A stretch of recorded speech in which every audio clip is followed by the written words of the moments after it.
Man, there's just gotta be a different way. Wait a minute.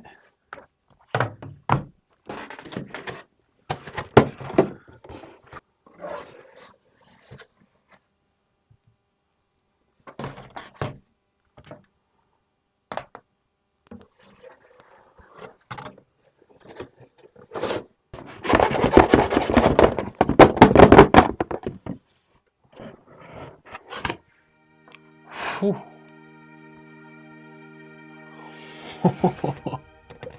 You guys have got to check this out. So the PlayStation Portal, what exactly is it? At first glance, you would think that it's Sony's answer to the Nintendo Switch, or it's the rebirth of the PSP. Well, you'd be wrong on both counts. Believe it or not, the Portal is simply an accessory to your PS5. More specifically, it's for remote play. We'll dive deeper into that in just a little bit, but first, let's take a look at the design. If you've ever held a DualSense controller, you know exactly what you're getting here. The Portal is very comfortable to hold. Not only that, but this thing looks awesome. It looks as if a DualSense controller and a tablet had a baby, and that's basically what it is. The build here screams quality. It's not too heavy either. It's a bit heavier than, say, something like the Nintendo Switch, but not by much. There's no added strain when you're using it. To put it into perspective, the Switch weighs 414 grams and the Portal comes in at 549 grams. Continuing along, everything you love about the DualSense controller is here. The buttons, including the adaptive triggers, feel great, the LED indicator lights are still present, and even the tiny little PlayStation logos are present on the back of the controller, which is a very nice touch. Along the top, you'll see the power button, a sync button to connect a pair of Pulse earbuds, the speakers, a microphone, and the volume buttons. The joysticks present here are a bit smaller than what's present on a DualSense controller. I did notice that the joysticks here aren't as snappy as on the regular controllers though. For lack of better words, the joysticks require a little bit less effort to push on the Portal, if that makes sense. It's something that you'd have to feel for yourself to know what I mean. Honestly, it's not a big deal and it's not going to affect your gameplay by any means, but it definitely is noticeable. Along the bottom, we have access to the USB-C port for charging and the 3.5mm jack. The screen itself is an 8-inch touchscreen. It's an HD LCD panel that's set to 60 frames per second. A lot of you may feel like Sony could have opted for a higher resolution, especially now that OLED screens are being more commonly used, but honestly, I don't think it's needed here.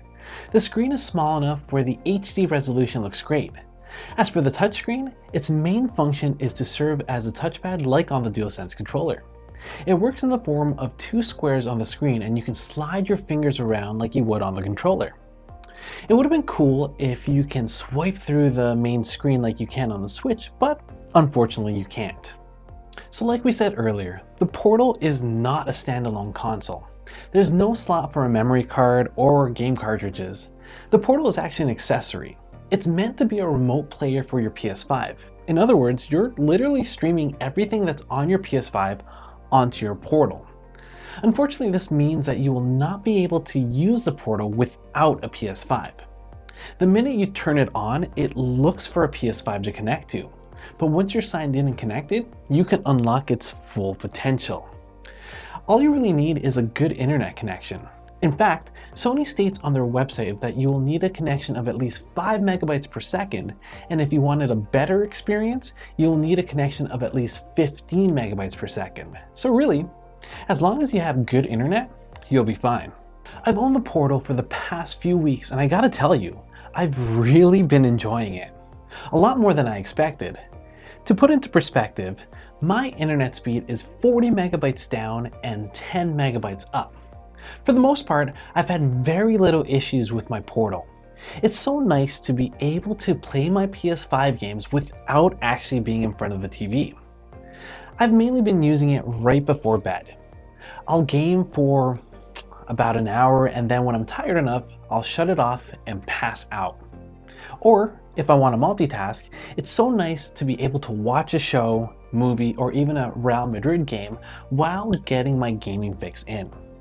Every time I use it, I'm amazed that I'm able to play my PS5 in this manner. What's even better is that you have access to whatever game is saved on your PS5. So, you know all those games you bought but you haven't played yet? Well, you might actually have the chance to play them now. The one thing that I did notice is that turning it off is a two-step process.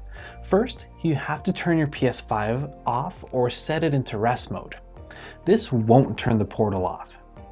Then you have to press and hold the power button to turn it off. You'll have to do both each time. If you do one without the other, you'll leave one of the devices running. For the battery life, I've been able to get roughly 7 hours of usage out of the portal. That's with playing about an hour before bed and with the vibrations set to low for a week. Of course, your usage will vary depending on what your settings are and how much you game. The experience on the portal isn't perfect though. Like I said before, it's all based on your internet connection. So if you're in an area with poor internet connection, you will experience a lot of lag. So I wouldn't really use it for competitive games like Apex or Call of Duty where you need the connection to be at its best. But for more casual games like Lego Fortnite or Genshin Impact, it's great. The main reason why I bought this portal was for when I visit my parents who live about 2 hours away from me.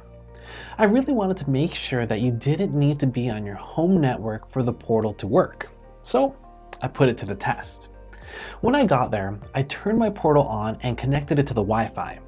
It started trying to connect to my PS5, which took just under a minute each time to do so. Once it was connected, I played Genshin Impact and Lego Fortnite, and I gotta say, the experience was a lot better than I expected. It was almost like I was at home playing on my PS5. There was virtually no lag playing either game, so really, it was a lot better. Mind you, their internet is much better than mine, so that would really explain it. But at the same time, I wasn't expecting the portal to work this well so far away from my PS5. I do this trip quite frequently, so it's nice to have another form of entertainment while I'm there. There are a few things that you should know about the portal that may affect your purchasing decision though. For one, you can't use the portal on Wi-Fi networks that require a browser login. So you know at places like Starbucks where you have a web page open when you try to connect to their network and you have to accept the terms and conditions or enter your information before you can connect? Yeah, you can't use those simply because there's no web browser on the portal. You can bypass this though by just simply hotspotting to your phone. You also can't use any Bluetooth headphones here. This is more of a Sony thing, but it's still annoying that you're not able to use any headset you want. You can use wired headsets, but if you want to go with a wireless one, you have to go with one of the ones from Sony. You also can't use streaming apps like Netflix. This is more an issue with remote play, but you would think that if you're able to stream games, streaming other media wouldn't be an issue. Also, the speakers here aren't the best. They're loud even at lower volumes, but at higher volumes, they can sound very tinny. Not only that, but I wish they were front-facing rather than pointing upwards. I just feel like front-facing speakers would give you a more personal experience rather than sharing the sound with everyone around you. Finally, it's not cheap. This comes in at a price tag of $279 Canadian or $200 US. Overall, I'm very happy with the PlayStation Portal and I'm really glad that I bought it. But it's not for everyone. If you tend to travel a lot or you happen to share your only TV with someone, the Portal is for you. If you don't have to worry about any of that, then you can easily skip this product. Of course, there are cheaper options out there like the Backbone, but you're not getting the experience of the DualSense controller and you're tying up your phone or tablet. For me, the Portal is everything I could have asked for. It not only looks and feels great, but it allows me to play all my favorite games while I'm away. Yes, your internet connection plays a huge part in your experience, but if you have a stable connection, the Portal will be great enough to make anyone who buys it happy. Thanks for watching. If you enjoyed this video, go ahead and slap that like button and let me know your thoughts in the comment box down below. If you want to keep seeing more honest reviews like this one, don't forget to subscribe to this channel and hit that notification bell so you don't miss out on any future videos. That's it for me, guys. As always, I'll catch you in the next video.